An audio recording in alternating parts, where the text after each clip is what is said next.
Hey, welcome to Cheaper Jeeper TV. I'm Dino, your host. Glad to see you here. Do you already own a Jeep Wrangler JL and you wonder how well it'll hold up in the long run? Or maybe you're in the market for a used one and you're wondering the same thing. Well, in this video, I'm going to do a 100,000 mile real owner review. That's right, miles, freedom units. I'm going to have a look at inside of the Jeep, outside of the Jeep, from bumper to bumper. I'm going to look at big things and little things. I'm going to tell you what I like and what I dislike. So stick around.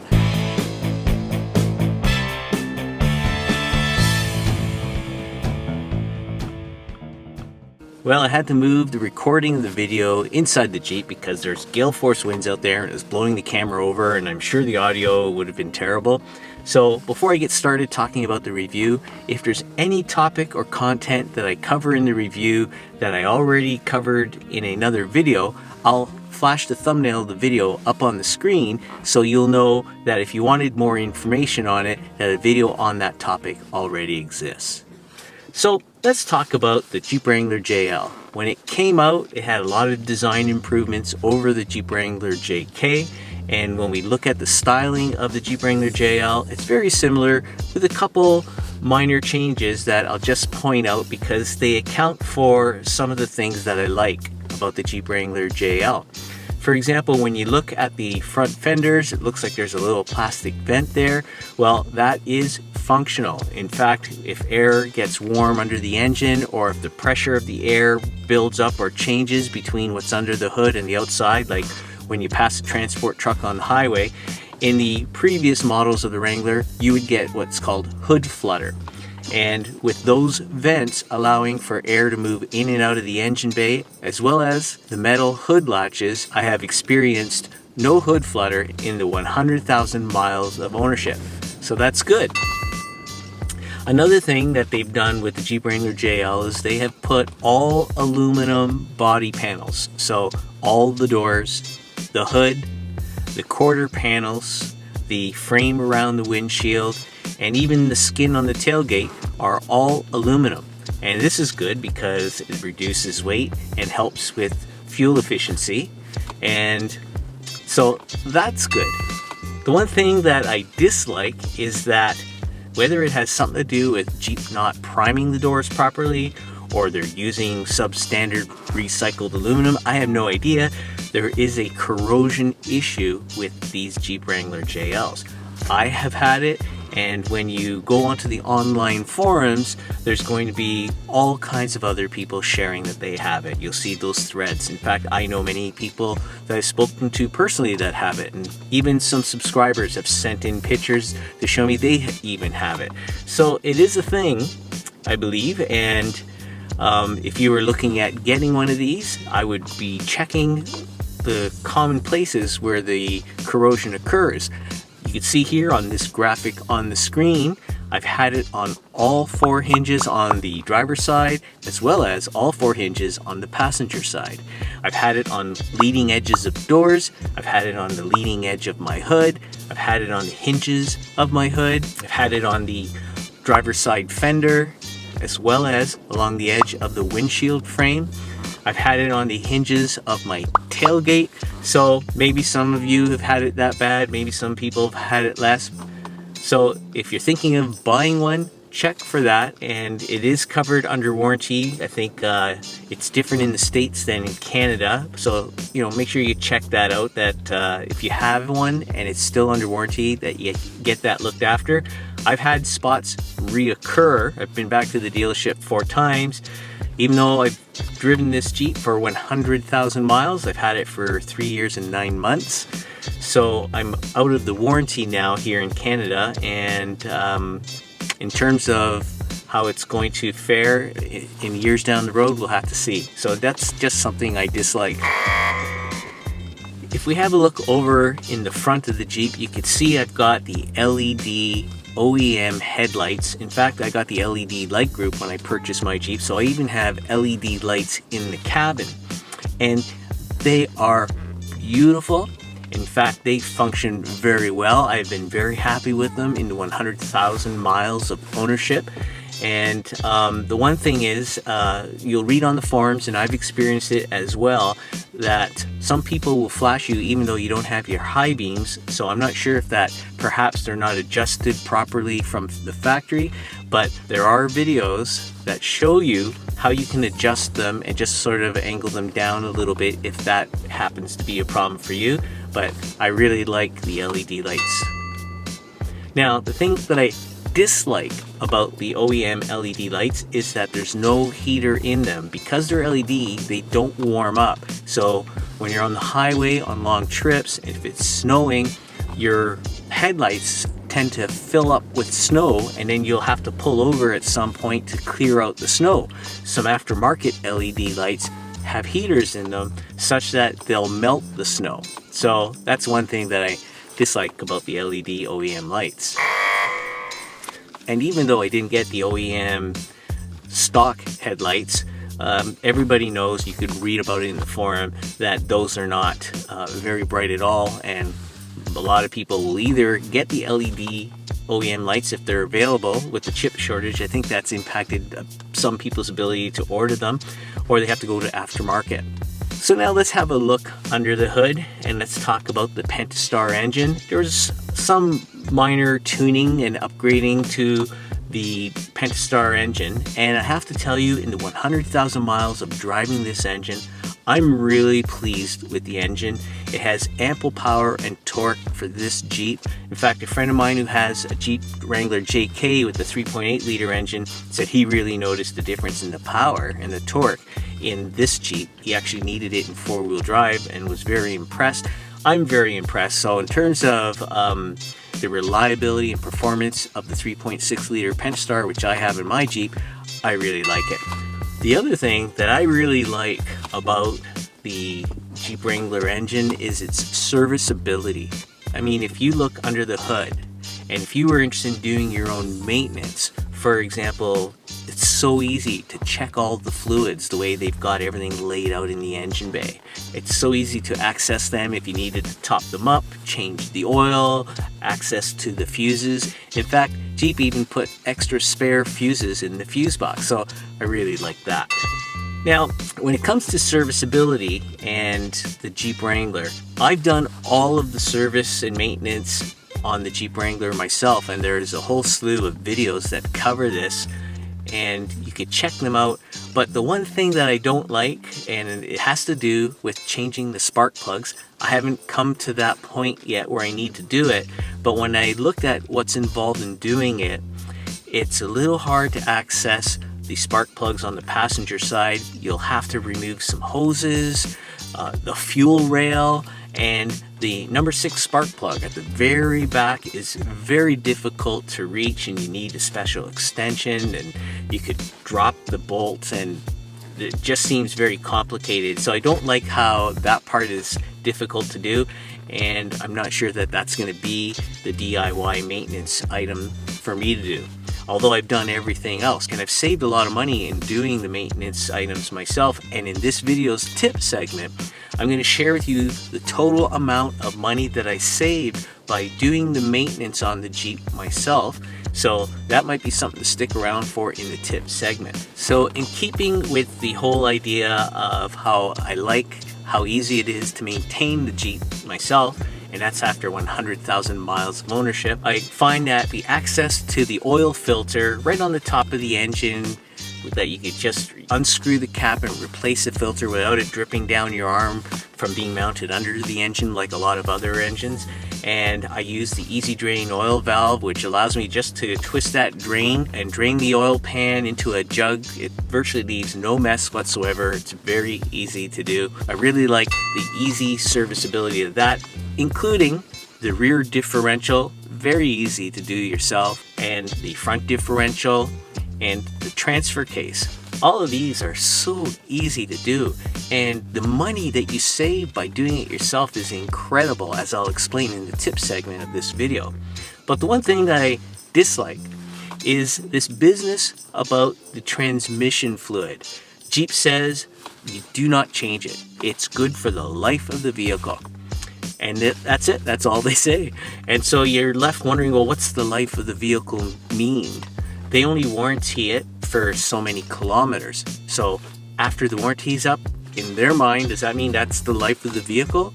The manufacturers of the 8-speed transmission in the Jeep Wrangler JL is ZF. They manufacture that transmission. It's in many other vehicles like BMWs, the Ram truck, for example. And for other manufacturers, they have a service interval for that transmission. The manufacturer of the transmission says it should be serviced. So why is it that Jeep says it shouldn't be? The only thing I can imagine, I believe, I don't know for sure, is that they don't include the cost of that maintenance item in their quote on how inexpensive it is to maintain the Jeep Wrangler for the life of the vehicle. So that I don't like, that they don't afford you an easy way to service that, and that they say that you shouldn't change it, because you'll find many respected mechanics and automobile journalists online that say you should service that fluid. It only makes sense. I mean, there's metal gears, metal on metal, where the transmission oil is there to help it function properly, and the oil is going to deteriorate. There's going to be bits of wear collecting in that oil. That's why they have the magnets in the pan.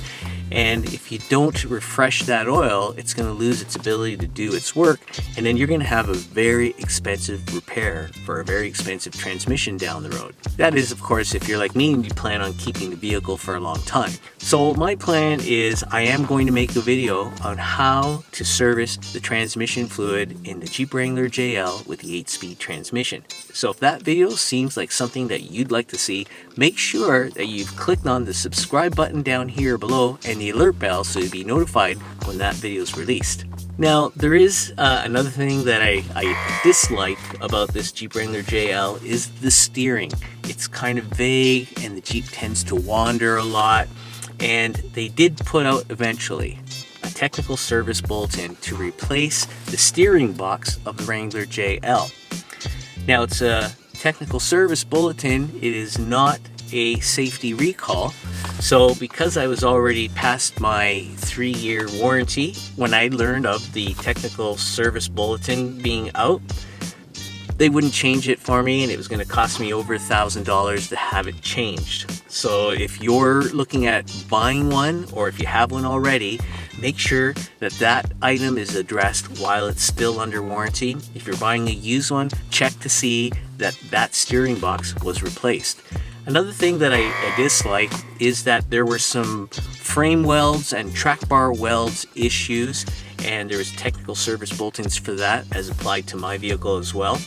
And depending on the year of the Jeep Wrangler, there were all kinds of different technical service bulletins that you'll want to make sure are addressed on your Jeep if it's still under warranty, or had been addressed on a JL that you're looking at purchasing.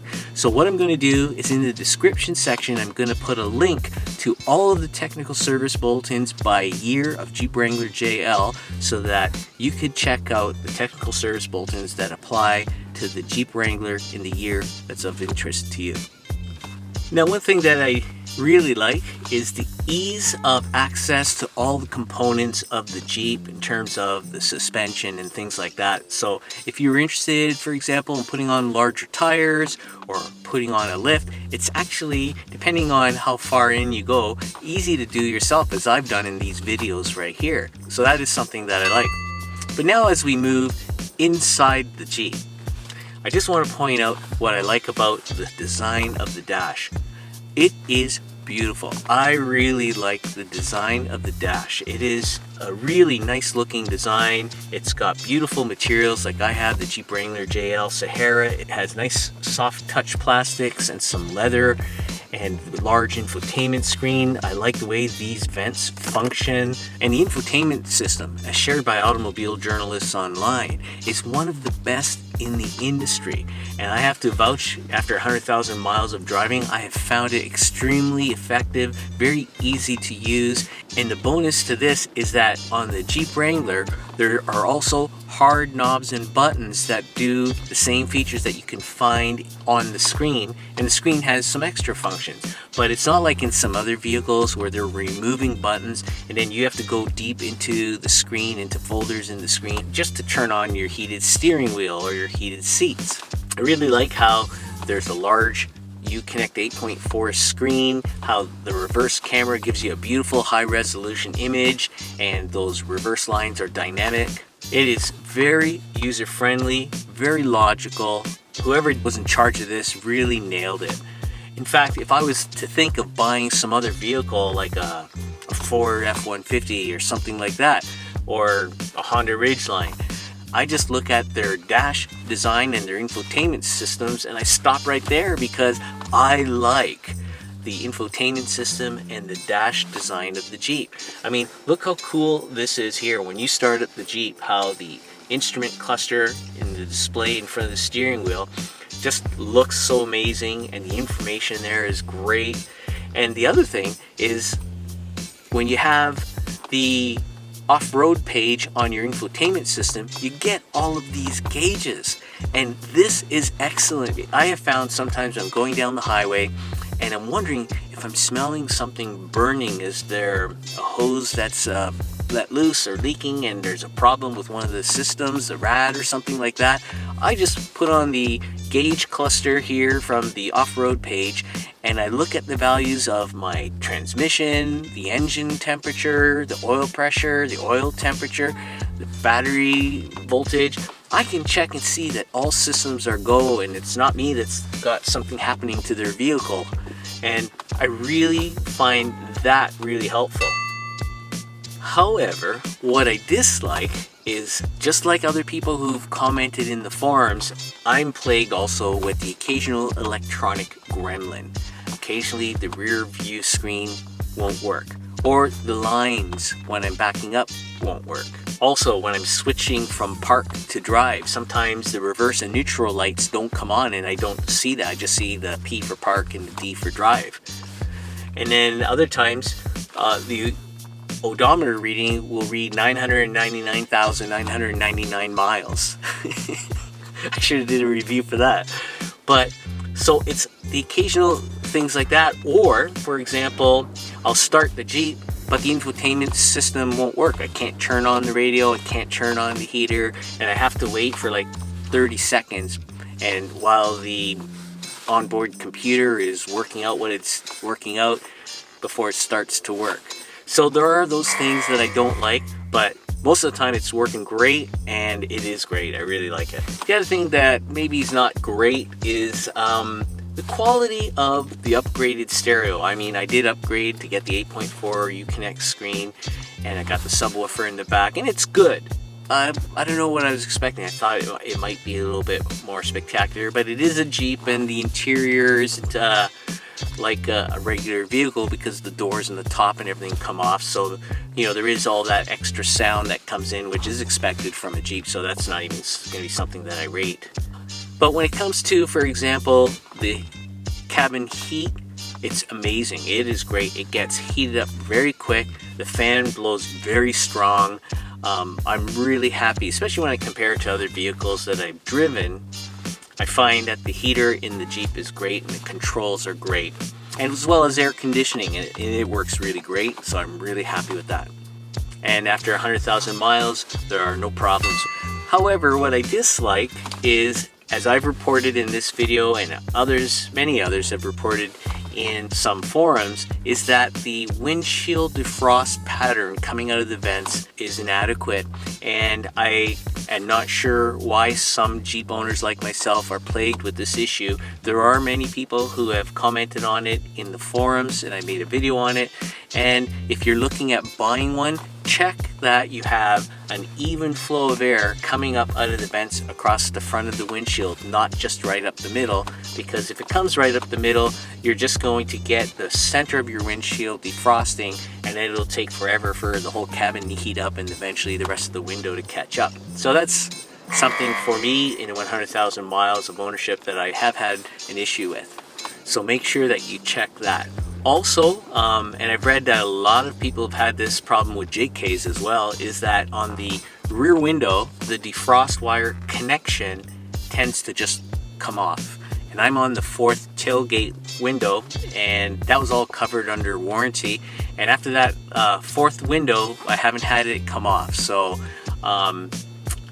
because it was early in the game, it was covered under warranty. I'm okay with that, but it is an issue. So if you're looking at buying one, make sure you check that connection, that it's attached, and if you're still under warranty, make sure you also check that that's attached. When it does work, it is a little bit weak compared to other vehicles that I've had, but it works now, so that's good. So as much as I like the interior of the dash and the design, I mean, I really do like it a lot. The one thing that I dislike is the lack of storage. In fact, there's all kinds of things in the aftermarket where people are putting things in their Jeep to help with storage. I've made a couple of videos about the little storage bag in the back just over the wheel well, and the storage bags that connect to the roll bar. And there are other items that you could connect down below to help with more storage. And the net that they provide in the door, I guess it's supposed to help. It's good if you have an envelope and you want to throw it in there, but you can't throw a used coffee cup in there because it'll just stretch out the net. It'll look awful. And the aftermarket little cup holders that they sell for the JL, the cup holders look pretty small. I don't know if they'd actually even fit a coffee cup. So that's the one thing that's a little disappointing, that they don't have a few extra little cubbies for storage here in the Jeep. Now the seats in the Jeep Wrangler JL Sahara are beautiful. They're leather faced and they are very comfortable. I've been using it for 100,000 miles. I still find them extremely comfortable. They have all kinds of adjustments. They're excellent. Now they're not power seats, and you know, I guess they attribute that to the fact that if you're going off-road, you might get water in there and those motors will get pooched if they get wet and that kind of thing. So I guess I understand that. The one thing though that I dislike is that the level of adjustment of the driver's side is not matched on the passenger side, and I'm not exactly sure the reason for that. So it'd be great if they did have even, like, for example, height adjustment on the passenger side. Interestingly, in the dash, as is characteristic of the Jeep Wrangler, you've got your window switches in the center of the dash. And I've heard it explained that, well, because if you go in the water, there's, you know, the wires there, or the doors come off. I just don't get that. I mean, the mirror adjustment buttons are on the door, so there's wires there, so why can't the door switches be there? Typical cars would have the 4 switches on the driver's side, so he or she could control all the windows while they're driving, and then there'd be a window switch at each door. So by doing it this way, they save on the cost of 3 switches, I guess. I'm not sure. Maybe that's why they did it. Overall, the quality of the interior, I'd have to say, is great. And it's a very tight fitting interior. It doesn't seem to rattle a whole lot. There's not a lot of creaks and things like that, except now that I've reached 100,000 miles, I've developed one in the A-pillar on the passenger side.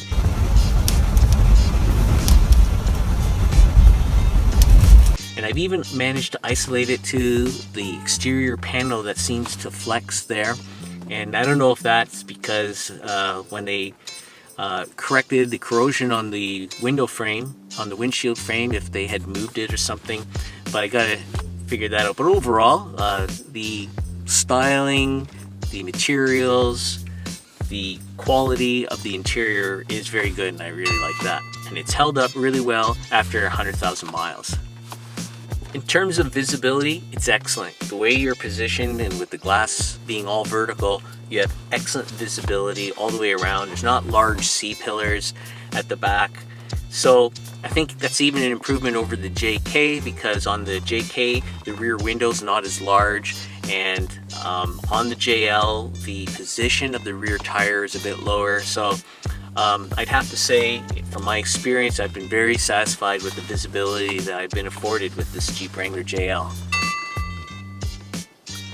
Now, the rear seat of the Jeep Wrangler JL is really good. I like that they have the center armrest that comes down and affords the passengers a nice cup holder there, and there is more of a reclined position in the JL compared to the JK. So you really, if you're buying a JL, you don't need to go buy the recline kit that a lot of people with JKs have done. I mean, they still sell them for the JL, but it's not necessary because they recline the seat a little bit more and they are very comfortable. And I happen to have the Jeep Wrangler Sahara JL, and with the Sahara comes a flap attached to the back seat that covers the gap. So when you fold the seat flat at the back, and you almost get a flat area in the back, there's a gap cover there for that space between the seat and the rear cargo floor. So I like that. The only thing I could say that I dislike is that there's times where you want to take out the back seat. I wanted to do it, for example, when I was camping, so I'd have more storage, reduce the weight of the Jeep because I didn't need the back seat. So it's doable. I made a video on how to do it, but like some other vehicles, it isn't designed to come out very easily. With the 60/40 seat, it flops around. They're not really connected strongly, so I have to strap them together. And then it's the size and the amount of space at the back is a little awkward to maneuver that without scratching up your interior. So that's a bit of a disappointment that there isn't an easier way for those seats to be removed. So the rear seat removal is a little bit of work. Now, when I purchased my Jeep, I got the OEM all-weather mats, and they're cool. They've got the contour lines in them, the Jeep logo. They have that little drain thing. I never intended to bring a hose into the Jeep to hose the mat in place and let the water drain through. There's people who reported on the forums that water would creep up through there when they're off-road. But the main thing I didn't like about them is that the weather mat didn't go high up enough on the sides. As in other vehicles, my winter boots with salt and sand over 100,000 miles of use would eventually stain and crust up the carpet, and I wanted to avoid that with my nice Jeep Wrangler JL. So the OEM mats I really didn't like. I ended up getting WeatherTech, and they go up higher up the side, and my boot seems to not touch the carpet, and the carpet's protected by the WeatherTech mat on that side. And so if you were looking at buying one and you want to protect the carpet, that's something to keep in mind. Now, earlier I mentioned how I have the LED light group, and the LED lights shine up the road just brilliantly. It's awesome. And I've got all LED interior lights, which is great because I'm not likely going to ever need to replace them. They're not going to burn out.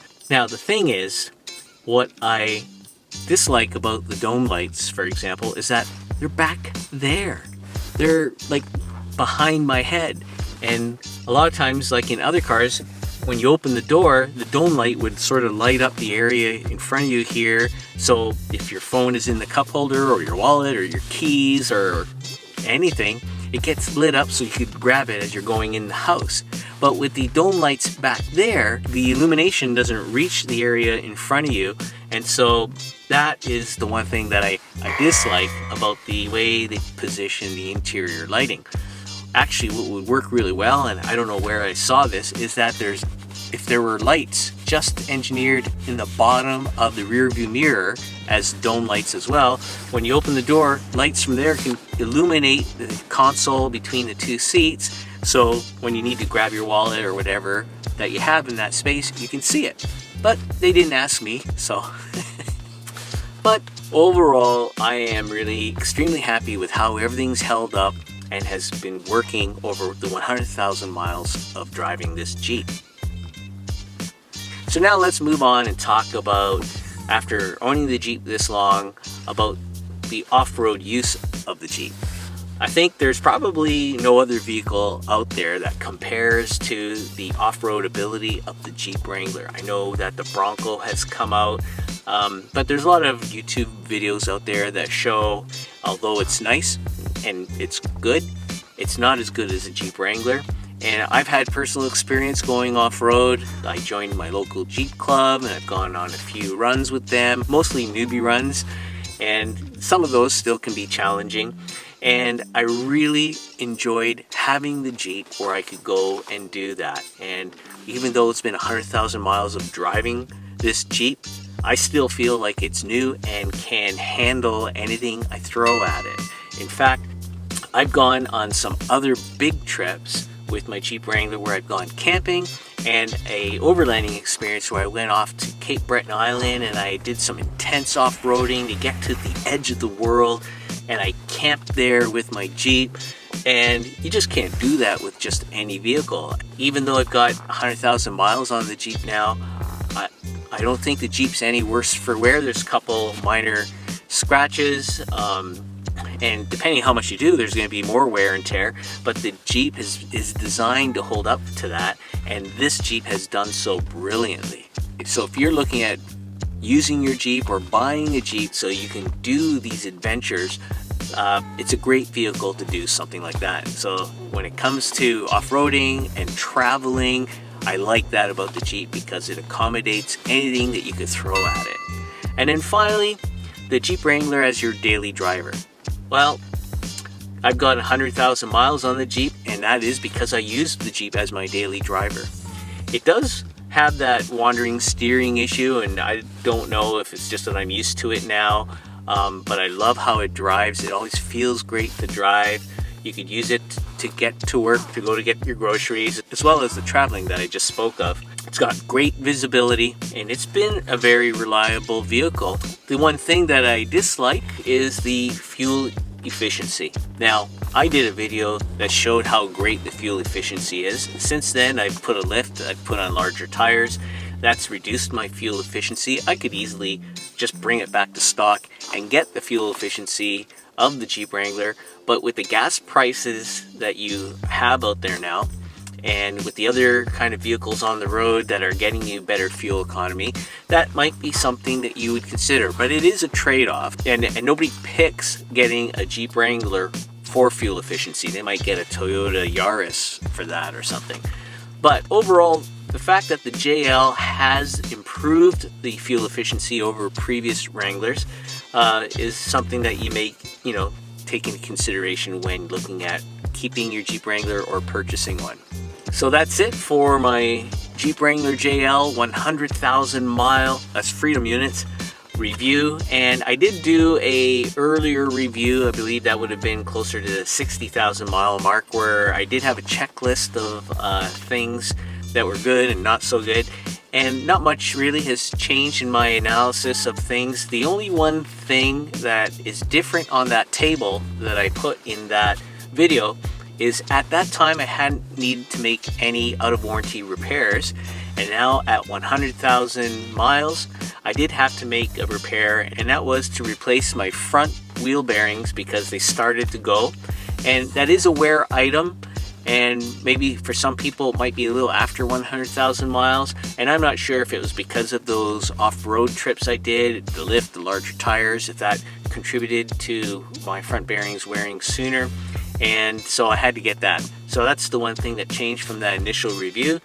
Otherwise, mostly good, and I've been pretty happy with it. It feels great to drive, and there are some extra travels and adventures and videos coming. So if you're interested in the things that I've covered already, and if you're interested in seeing all the other things I'm going to be covering soon, make sure you hit the subscribe button and the alert bell so you'll be notified when those videos come out. Well, I hope you found all that interesting. Now let's move on to our tip segment, where we can see how much we could save by doing a lot of the maintenance work ourselves on the Jeep Wrangler JL. Now for some cheaper Jeeper tips. If you watched the Jeep Wrangler maintenance schedule video, you will have learned what is behind each of the service intervals. So if we are talking about having put on 100,000 miles on our Jeep, every 5,000 mile interval would equate to 161,000 kilometers, or an every 8,000 kilometer interval. No matter how you cut it, it equates to 20 oil change services. At the time that I made that video, the dealer charged approximately $167 for that service, which essentially entailed an oil change, a fluid and brake inspection, and tire rotation. And if you did that yourself, the only material cost to you would be for the oil and filter. It would just be your labor doing the tire rotation, fluid and brake inspection. And you could always watch cheaper Jeeper TV videos to know how to do that. And by doing that service yourself, you not only saved $126 Canadian or $99 US, but you also got that great feeling that comes with looking after your own Jeep. So after putting on 100,000 miles on your Jeep, you'll have done this DIY service 20 times. And so in Canadian dollars, you would have saved $2,520, and in US dollars, you would have saved $1,980. But we're not done yet. Depending on what intervals you choose, you're likely to have done 3 rear and front differential and transfer case oil changes. The dealer wanted for parts and labor $580, but you could do it with a DIY cost of $150. So that would give you a savings of $430 Canadian or $339 US. But over 100,000 miles, you may have done that 3 times. So the ultimate savings would be $1,290 Canadian or $1,017 US. So now that we've looked at these 2 different types of services, let's add up our savings. So we can see here that after 100,000 miles, when we add up our savings from doing those oil change services ourselves and by doing the diff and transfer case oils ourselves, we've got a total of $3,810 Canadian or a savings of $2,997 US of total savings. Now these are rough estimates of course, but it gives you a really good idea of how you can get more for your money so that you could get more for your Jeep. Hey, that's it for this week's episode of Cheaper Jeeper TV. I hope that you found it interesting, and if you did, how about giving this video a thumbs up? And if you're new to the channel, please feel free to click that subscribe button and the alert bell so you don't miss our next episode. I'm Dino for Cheaper Jeeper TV. Till the next time, be well, stay safe, take care.